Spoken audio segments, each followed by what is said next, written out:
I wonder if you might share one or two vocal warm-ups with us. La la la la la la la. If I go any higher, my voice is gonna crack. That's all you're getting. Do I need to do like an intro thing or? My name is Simu Liu.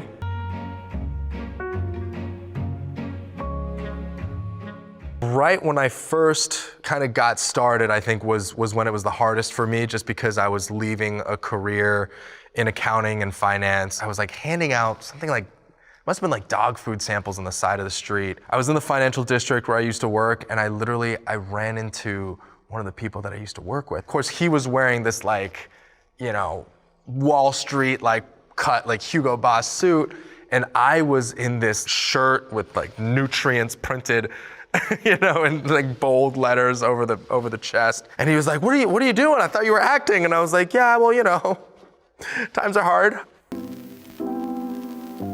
I was at home. I was in my tiny little apartment in Toronto. I just woken up from a nap. I was in my underwear. I was eating shrimp crackers by myself. I was on the computer, and then Kevin Feige called my cell phone, picked up, and he was like, hi, this is Kevin, I'm here. I'm in the room with like Jonathan Schwartz, our producer. I'm here with Destin Daniel Cretton, the director. I'm here with Sarah Finn. We want you to be Shang-Chi.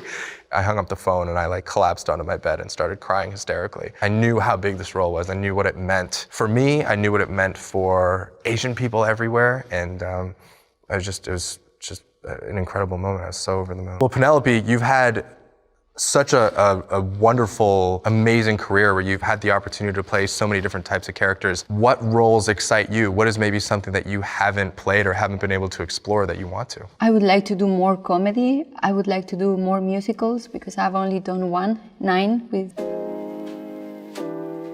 The point in my career that I felt the most nervous was when I was screen testing for this Marvel role. I mean, you talk about this one opportunity that could drastically alter the course of your life forever. I got on a flight from Toronto. I put on the soundtrack of Avengers Endgame. It's like ba-da-dum, ba-da-dum, ba-da-da-da-da-da, ba-da-bum, bum, and everyone around me probably thought I was just crazy. It was on something. It was like 7 a.m. and I was just sitting in my chair like.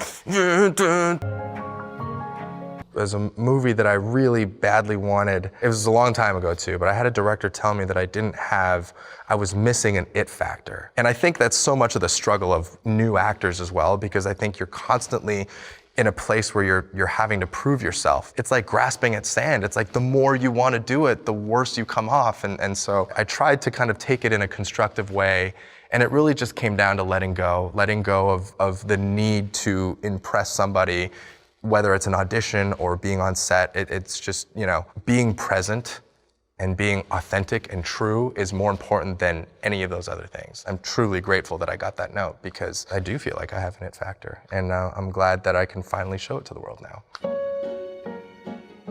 Well, I was on a show called Kim's Convenience for 5 years. Our #1 on that show was Paul Sun-Hyun Lee. And I learned so much from him, not only in craft. He was the kind of guy that would give you a hug every single morning, would give you a hug every night when we wrapped. And he really just made being on set and going to work fun for everybody. I'll never forget what he taught me.